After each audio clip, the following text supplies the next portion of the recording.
નમસ્કાર મિત્રો આજની વિડીયોમાં વાત કરીશું દેશ અને દુનિયાના સુપરફાસ્ટ સમાચારની।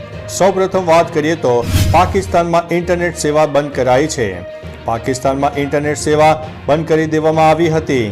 સરકારી સૂત્રોએ કહ્યું હતું કે રાત્રે પાકિસ્તાનના પૂર્વ વડાપ્રધાન અને પીટીઆઈ પાર્ટીના અધ્યક્ષ ઇમરાન ખાનની વર્ચ્યુઅલ રેલી હતી, જેના કારણે માહોલ ખરાબ ન થાય તે માટે ઇન્ટરનેટ સેવા બંધ કરી દેવામાં આવી હતી।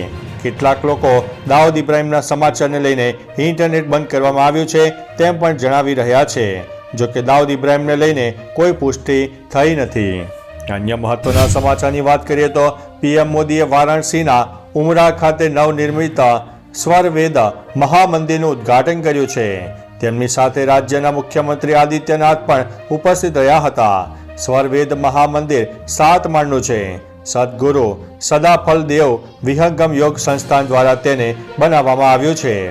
સ્વરવેદ મહામંદિરનું નિર્માણ કાર્ય 2004માં શરૂ થયું હતું, જેને સાધના માટેનું સૌથી મોટું કેન્દ્ર માનવામાં આવી રહ્યું છે। અન્ય મહત્વના સમાચારની વાત કરીએ તો જોરદાર અકસ્માત, 8 લોકોના થયા છે મોત। મહારાષ્ટ્રના પુણેમાં જોરદાર અકસ્માત સર્જાયો છે। મળતી માહિતી મુજબ પુણે નજીક નગર કલ્યાણ હાઈવે પર પિકઅપ વાન અને ટ્રક વચ્ચે ટ્રિપલ અકસ્માત સર્જાયો હતો। આ અકસ્માતમાં 8 લોકોના કમકમાટી ભર્યા મોત નીપજ્યા છે। 5 પુરુષો, 1 મહિલા અને 2 બાળકોનું મોત નીપજ્યું છે। અકસ્માતનો બનાવ રાત્રે બન્યો હોવાની માહિતી સામે આવી છે। તો ચાલો મિત્રો, ફરીથી દેશ અને દુનિયાના સુપરફાસ્ટ સમાચાર લઈને મળતા રહીશો। ત્યાં સુધી અમને રજા આપશો। નમસ્તે।